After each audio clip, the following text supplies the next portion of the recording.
ഈ കഴിഞ്ഞ 10 വർഷക്കാലം ഈ പറയുന്ന രീതിയിലുള്ള പ്രശ്നങ്ങൾ നമുക്ക് നേരിടേണ്ടി വന്നിട്ടില്ല. എന്നാൽ വൈദ്യുതിയുടെ കാര്യത്തിൽ സാങ്കേതികമായ ചില പ്രശ്നങ്ങൾ ചിലപ്പോൾ ഉണ്ടായേക്കാം, ഏത് ഗവൺമെൻറ് അധികാരത്തിലുണ്ടായാലും. അത്തരം ഘട്ടങ്ങളിലെല്ലാം എവിടെയാണോ പ്രശ്നങ്ങൾ ഉണ്ടാകാൻ സാധ്യതയുള്ളത് അവിടെയുള്ള ഉപയോക്താക്കളെ മുൻകൂട്ടി അറിയിക്കുന്ന നിലപാട് സ്വീകരിക്കും. ഇവിടെ സംഭവിക്കുന്നത് തീർത്തും വ്യത്യസ്തമായൊരു നിലയാണ്.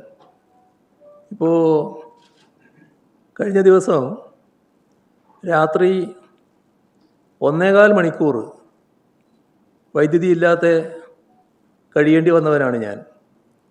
എൻ്റെ വീട്ടിൽ 1.25 മണിക്കൂറാണ് വൈദ്യുതി ഇല്ലാതായത്.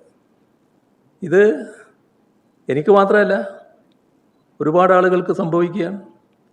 ഇവിടെ കാണേണ്ട ഒരു വസ്തുത, ഓണപ്പരീക്ഷയുടെ തയ്യാറെടുപ്പ് നടന്നുകൊണ്ടിരിക്കുകയാണ്.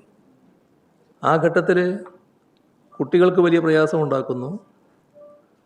ഈ വൈദ്യുതി കട്ട് പലതരത്തിലുള്ള പ്രശ്നങ്ങൾ ഉണ്ടാക്കുമെന്ന് അറിയാത്തതല്ല സർക്കാരിന്. ഇതുമായി ബന്ധപ്പെട്ട നടപടികൾ മുൻകൂറായി സ്വീകരിച്ചില്ല എന്നതാണ് വന്നിട്ടുള്ള ഏറ്റവും വലിയ ദൗർബല്യം. ഇവിടെ സാധാരണഗതിയിൽ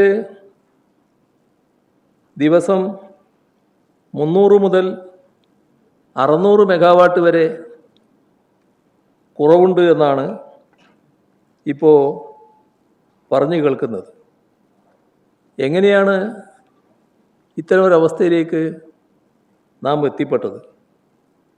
കൂടിയ വിലക്ക് വൈദ്യുതി വാങ്ങാൻ അനുമതി ലഭിച്ചിട്ടുണ്ട്. പക്ഷേ ജൂലൈയിൽ ഒരു ഹ്രസ്വകാല കരാറിലൂടെ വാങ്ങാൻ തയ്യാറായത് 150 മെഗാവാട്ട് മാത്രമാണ്. അപ്പോൾ നേരത്തെ ആവശ്യമായ തയ്യാറെടുപ്പ് നടത്തിയില്ല എന്നല്ലേ ഇത് കാണിക്കുന്നത്? അതിൻ്റെ ഭാഗമായിട്ടല്ലേ ഇത്തരമൊരു ദുരവസ്ഥ വന്നിട്ടുള്ളത്? കേരളത്തിൽ വൈദ്യുതി എത്ര ആവശ്യമുണ്ട്, കയ്യിൽ എത്രയുണ്ട്, എത്ര ഷോർട്ടേജ് ഉണ്ട്, അതെങ്ങനെ പരിഹരിക്കാനാകും? ഇതെല്ലാം നേരത്തെ തന്നെ പ്ലാൻ ചെയ്തു പോകേണ്ടതല്ലേ? കേരളത്തിലെ വൈദ്യുതി രംഗം നല്ല ശക്തി പ്രാപിച്ചൊരു കാലമാണ് ഈ കഴിഞ്ഞ ദശാബ്ദക്കാലം. കാരണം ട്രാൻസ്ഗ്രിഡ് പദ്ധതി 10,000 കോടി രൂപ ചെലവിട്ടുകൊണ്ടതാണ്. എടമൺ കൊച്ചി പവർ ഹൈവേ പൂർത്തിയാകില്ല എന്ന് കണക്കാക്കിയത് പൂർത്തിയാക്കാൻ നമുക്ക് കഴിഞ്ഞിട്ടുണ്ട്. അതേപോലെ തന്നെ ആഭ്യന്തര ഉൽപ്പാദനം 2092 മെഗാവാട്ടാണ് വർദ്ധിപ്പിക്കാൻ ആ ഘട്ടത്തിൽ കഴിഞ്ഞത്.